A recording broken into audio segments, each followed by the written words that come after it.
नमस्कार, मैं हूं Amod Srivastava. Amazing thought, amazing message, amazing information की दिशा में आज एक कदम और आगे। आज की इस दो चिंतन का विषय है उपभोक्तावाद के नुकसान और स्थिरता का कारोबार। आपको ये मेरा वीडियो अच्छा लगे तो लाइक करें, शेयर करें और लाल बटन दबाकर सब्सक्राइब अवश्य करें। साथ ही बेल आइकन दबाना बिल्कुल ना भूलें। आज के इस प्रथम चिंतन का विषय उपभोक्तावाद के नुकसान। वैश्वीकरण ने आज दुनिया की दूरी को समेट दी है, जिससे उपभोक्तावादी संस्कृति का तेजी से उदय हो रहा है। साथ ही अर्थव्यवस्था का भी विकास हो रहा है, किंतु अधिकाधिक मुनाफा कमाने की प्रवृत्ति ने संस्कृति व नैतिक मूल्यों को गिराने का काम किया है। उपभोक्तावादी संस्कृति से समाज में वर्गों के बीच दूरी बढ़ रही है। सामाजिक सरोकार कम होते जा रहे हैं। इससे व्यक्ति केंद्रिकता बढ़ रही है। इस फलस्वरूप व्यक्ति केंद्रिकता बढ़ रही है। नैतिक मापदंड तथा मर्यादाएं कमजोर पड़ती जा रही हैं। भारत जैसे देशों में उपभोक्तावाद व्यापक गरीबी के बीच लग्जरी वस्तुओं की होड़ को बढ़ाता है। चूंकि इन वस्तुओं का उपार्जन प्रतिष्ठा का आधार है, अतः इन्हें पाने की लालसा ने भ्रष्टाचार को बढ़ावा दिया है।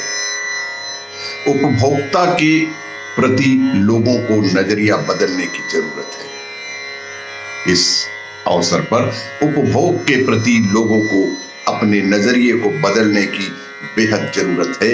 आजकल व्यक्तिगत तौर पर लोग शक्तिशाली हैं, जिसकी एक वजह है सोशल मीडिया। बहुत से काम वे घर बैठे कर सकते हैं, उन्हें कहीं जाने की जरूरत नहीं है। वे कई तरह से दुनिया को प्रभावित कर सकते हैं। इसके अलावा दुनिया में अधिकांश देशों में लोकतंत्र है। अगर जनता अपनी इच्छा साफ तौर पर नहीं दिखाएगी तो लोकतांत्रिक रूप से चुनी हुई सरकार कुछ नहीं कर पाएगी। वे तो बस लोकप्रिय चीजें ही करेंगे। अगर हम यह नहीं बताएंगे कि हम एक बड़े फायदे और बेहतरी के लिए कुछ सहूलियतें छोड़ने के लिए तैयार हैं, तो कोई भी सरकार सही तरह की नीति नहीं बनाएगा।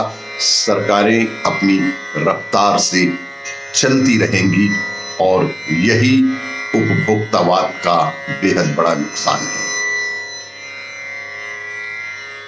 आज के इस दूसरे चिंतन का विषय स्थिरता का कारोबार।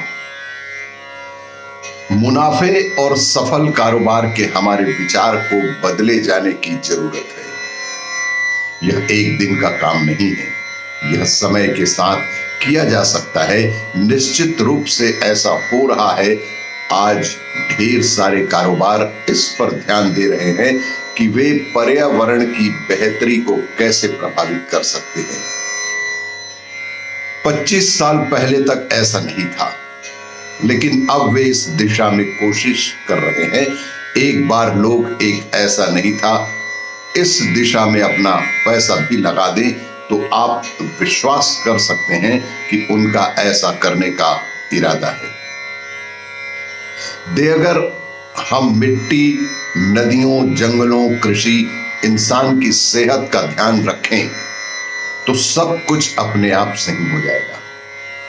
अगर हम अगले 10 साल से 15 साल में इसे पलट सकें, अगर अगले 10 साल से 15 साल में हम सभी सही चीजें करें और पर्यावरण पर विशेष ध्यान दें, तो 30 से 40 साल में बड़े पैमाने पर सकारात्मक बदलाव अवश्य ही हो सकता है। लेकिन अगर हम अगले 25 से 30 साल इसे ऐसे ही छोड़ देते हैं और फिर इसे पलटने की कोशिश करते हैं, तो इसमें 100 से 150 साल भी लग सकते हैं, क्योंकि हम एक खास सीमा को पार कर रहे हैं। उस सीमा को पार करने के बाद उसे पलटना बेहद मुश्किल होगा।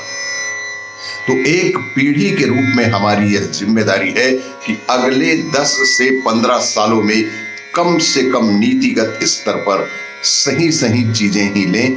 हमें यह समझना बेहद आवश्यक होगा और पर्यावरण सुधार की दिशा में आपका प्रत्येक कदम आने वाली पीढ़ी के लिए एक बहुत बड़ा उपहार होगा और यही स्थिरता का कारोबार भी है।